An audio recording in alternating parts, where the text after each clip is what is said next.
player. We just ain't get the same memo. That's what I take from this. Um, Angel Reese doesn't have to join the big three, the Ice Cube big three. She's part of unrivaled big three. They just won a championship. So I don't think she cares about joining Ice Cube big three. I think what Ice Cube has going on is a great thing. Ice Cube is a great businessman. We all know um, Ice Cube is a rapper, as a director. Recent statements from entertainment mogul Ice Cube regarding differential contract offers between Caitlin Clark and Angel Reese have generated significant discussion across basketball communities. The controversy stems from questions about why similar financial proposals weren't extended to both prominent rookie talents. During a media interview, Ice Cube addressed inquiries about his Big Three League's reported $5 million offer to Clark before her WNBA draft selection. When pressed about the absence of comparable proposals for Reese, the businessman provided straightforward reasoning based on sponsor feedback and market projections. Director, as an actor, he does a phenomenal job. But when it comes to women basketball, Ice Cube is irrelevant. I mean, it's not like they have a big three women's league. You feel what I'm saying? I see a lot of people, they killing, they going at Ice Cube. I'm talking about they going at Ice Cube heavy. They don't care about no Friday at the Knicks. None of that stuff. According to Ice Cube's explanation, league sponsors specifically identified Clark as capable of generating substantial revenue increases due to her unique demographic appeal and playing style. These same sponsors reportedly did not provide equivalent assessments regarding Reese's potential financial impact on the organization. The entertainment executive acknowledged Reese's exceptional basketball abilities, while emphasizing that business considerations drove recruitment decisions. His comments focused purely on market dynamics rather than comparative player evaluations or personal preferences between the two athletes. None of that stuff. Training day, they don't care about it. They look, not training day, but what's the movie? What's the movie? All About the Benjamins. Not training day. I don't forget the training day, but they don't care about All About the Benjamins. None of that stuff. They mad about her comments about his comments about Angel Reese, which I have zero problem with, to be honest. Look, Ice Cube, he wants to generate money. This situation highlights fundamental realities about professional sports marketing and audience development. Clark's background and playing characteristics appeal to specific demographic segments that translate into measurable financial benefits for organizations. Her Midwestern origins, distinctive shooting range, and particular fan base create unique commercial opportunities. The controversy appears largely manufactured given the practical circumstances surrounding both players' career trajectories. Neither athlete was realistically expected to abandon WNBA opportunities for alternative league participation, making the differential offers primarily theoretical rather than consequential. He wants to generate money. Caitlin Clark, she was from a media standpoint, the machine. Once the machine attached themselves to Caitlin Clark and they blew up that whole, you know what I'm saying, that whole moment with her and Angel Reese, they made her out to be the golden girl. Once they chose her to be the golden girl, Caitlin Clark's stock went up.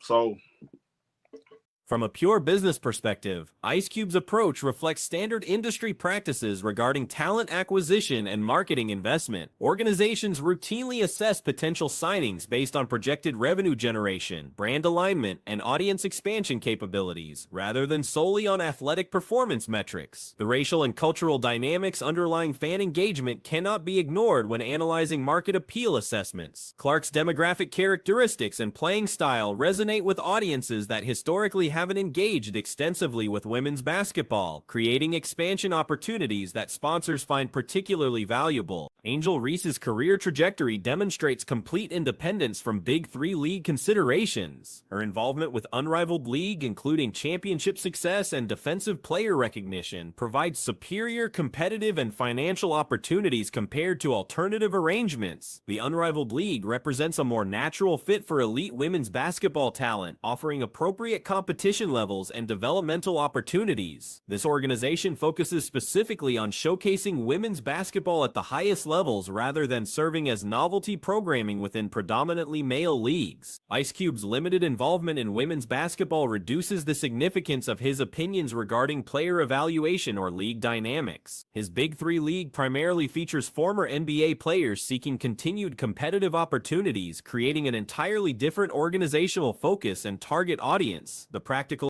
Clark's presence at the game, while unable to participate, generated significant fan engagement outside the United Center. Her extended autograph session lasted approximately 20 minutes, during which she interacted with hundreds of supporters who had traveled specifically to see her. The scene resembled a major entertainment event, with fans lining up extensively for the opportunity to meet the rookie sensation. The contrast between fan interest levels became apparent as Clark spent considerable time connecting with supporters while Angel Reese remained absent from the venue, reportedly dealing with a back injury. This absence during a highly anticipated matchup in Chicago highlighted the different approaches to fan engagement and public presence between the two prominent rookies. Kelsey Mitchell emerged as the game's primary offensive catalyst for Indiana, delivering a spectacular 35-point performance that included 7 three-pointers on 10 attempts. Her shooting display began early and continued throughout the contest, as she consistently found open looks and converted difficult shots under pressure. Mitchell's efficiency from beyond the arc proved crucial in establishing Indiana's early lead and maintaining momentum throughout the game. The veteran guard's performance demonstrated her ability to serve as a primary scoring option when Clark is unavailable. Mitchell's 12 of 19 shooting from the field showcased her diverse offensive skill set, including drives to the basket, free throw conversions, and exceptional three-point accuracy. Her plus 25 rating for the game reflected her overall impact on both ends of the court. Aaliyah Boston provided consistent interior production with 14 points and 11 rebounds, recording her 11th double-double of the season. Boston's presence in the paint created problems for Chicago's front court players, as she utilized superior footwork and basketball intelligence to dominate positioning battles. Her defensive contributions included several key rebounds and altered shots that disrupted Chicago's offensive rhythm. The Fever's bench production proved essential in maintaining their competitive advantage throughout the game. Ari McDonald contributed 10 valuable points in her reserve role, continuing her consistent impact as a backup guard. Michaela Timpson and Lexi Hull provided quality minutes that allowed starters to rest while maintaining defensive intensity and offensive flow. Indiana's ball movement reached exceptional levels, as evidenced by their 24 assists on 34 made.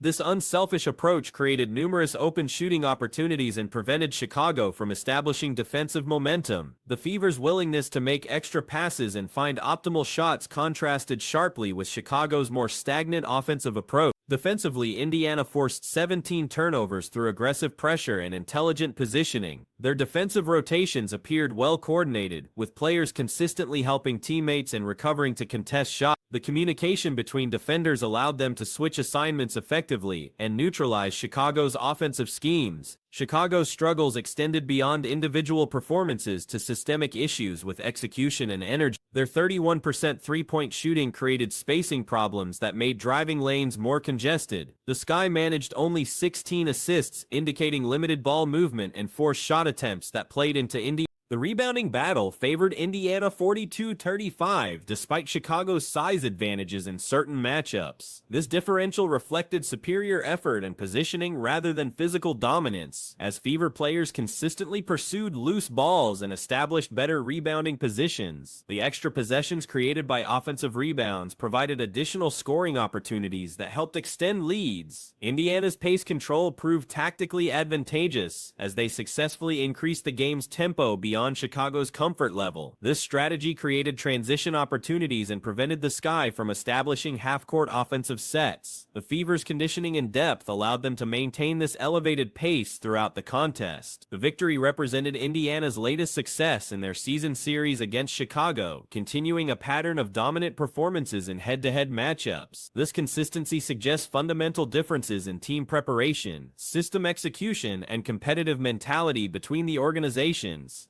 Chicago's fifth consecutive loss highlighted ongoing struggles with injuries, rotation decisions, and overall team chemistry. The accumulation of defeats has affected player confidence and body language, creating visible tension during crucial moments. Their coaching staff faces difficult decisions about roster construction and strategic adjustments moving forward. Statistical analysis reveals the comprehensive nature of Indiana's victory. Their superior shooting percentage, assist-to-turnover ratio, and defensive efficiency metrics indicated control across multiple game aspects. These numbers reflect sustained execution rather than momentary hot streaks or opponent mistakes. The game occurred during a significant period for both franchises, with playoff positioning implications affecting each contest's